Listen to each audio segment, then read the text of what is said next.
Assalamualaikum warahmatullahi wabarakatuh. Saya Arif Kesah Soninur selaku Ketua Kelompok 10. Di sini kelompok 10 akan mengerjakan tugas proyek UAS berupa pembuatan video dengan judul Kerjasama Internasional dalam Pengembalian Aset Hasil Tindak Pidana Korupsi di Indonesia dengan studi kasus Editensil Bank Pintu. Selamat menyaksikan. Oke teman-teman, jadi sebelum kita masuk ke lebih dalam kasusnya, di sini saya akan menjelaskan siapa sih itu Edi Tansil. Oke, Edi Tansil adalah pengusaha asal Surabaya yang lahir pada tanggal 2 Februari 1953 dan ia merupakan pemilik Golden Key Group, perusahaan besar di bidang perdagangan serta ekspor impor pada tahun 1980 hingga 1990-an. Namanya mencuat setelah terlibat kasus kredit fiktif Bapindo, salah satu skandal korupsi terbesar di Indonesia yang merugikan negara sekitar 1,3 triliun. Pada tahun 1994, ia divonis selama 17 tahun penjara. Akan tetapi, ia kabur ke lapas Cipinang pada tahun 1996 dan sejak itu ia menjadi buronan. Diduga melarikan diri ke Tiongkok. Kasusnya menjadi simbol besar dampak korupsi dan sulitnya penegakan hukum ketika pelaku korupsi tersebut melarikan diri ke luar negeri. Oke, selanjutnya kita akan lanjut ke modus operandi. Baik, selanjutnya ada modus operandi dari saudara Edi Tansil. Ada beberapa poin di sini yang dapat kita simpulkan bahwasanya poin pertama, Edi Tansil melakukan pencairan dana di Bank Bapindo teman-teman dengan total 565 juta US dollar. Nah, poin kedua, Edi Tansil merugikan negara dengan total 1,3 triliun rupiah, teman-teman. Nah, yang terakhir, Edi Tansil melarikan diri dari penjara, yang dimana Edi Tansil sampai sekarang bebas statusnya dan hidup dengan kemewahan. Selanjutnya ada upaya internasional Indonesia. Dalam kasus pelarian Edi Tansil, membuat Indonesia harus menggerakkan berbagai mekanisme internasional untuk mengejar pelaku dan aset hasil korupsinya. Melalui mekanisme UNCIC, Indonesia meminta bantuan Tiongkok untuk menelusuri jejak keuangan Edi Tansil, mulai dari membuka kemungkinan rekening luar negeri, memeriksa perusahaan cangkang, hingga meminta pembekuan aset yang dicurigai berasal dari dana korupsi. Indonesia juga menggunakan mekanisme mutual legal assistance untuk mengajukan permintaan pengumpulan bukti dan juga pemeriksaan aliran dana. Walaupun tidak ada perjanjian MLA langsung dengan Tiongkok, namun permintaan tetap dikirim melalui jalur multilateral supaya aparat hukum di sana bisa menindaklanjuti informasi tentang keberadaan Edi Tansil. Kementerian Luar Negeri juga mengirimkan diplomatic note dan melakukan pertemuan bilateral untuk meminta Tiongkok mengakses data informasi yang aktivitas bisnis yang diduga terkait Edi Tansil. Selanjutnya ke perampasan aset.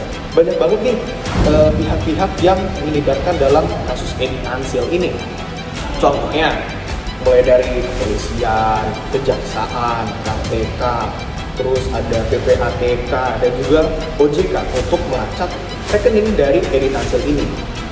Dan saya yakin kalian semua juga pasti penasaran apa aja sih tindakan yang dilakukan oleh negara untuk mengembalikan dari hasil kerugiannya tersebut.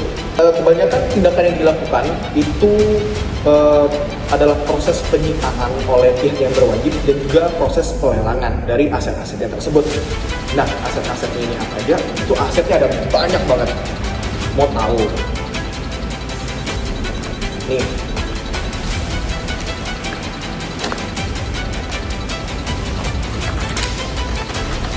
Aset-asetnya itu ada seperti properti tanah dan bangunan senilai 72 miliar. Kemudian ada tanah dan bangunan di Jakarta Selatan dan Cengkareng itu totalnya ada 10 miliar. Kemudian ada perusahaan, aset perusahaan dan luar negeri itu total sampai 1,3 triliun.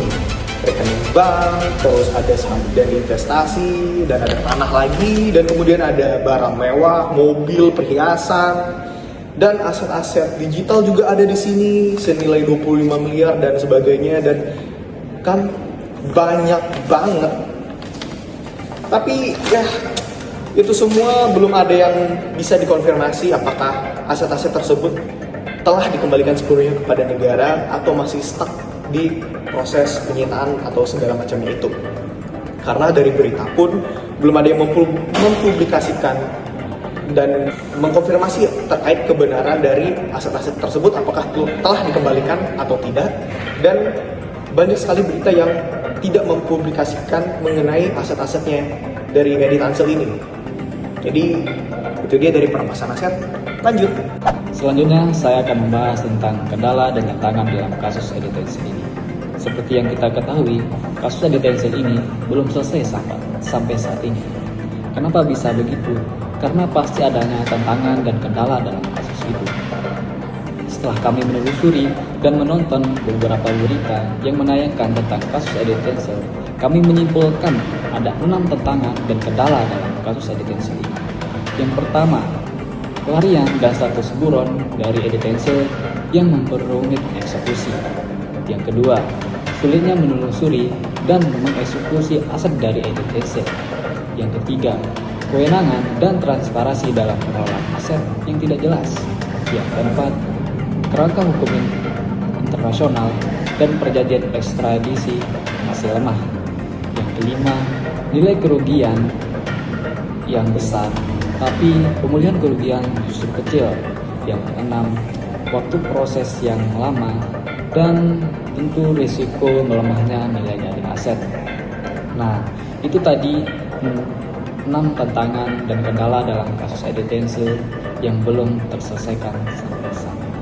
Jadi teman-teman semua, berakhirlah kepada saran yang dimana bahwa saya akan melanjutkan terkait pembahasan yang telah dipaparkan oleh teman-teman saya semua yang tadi.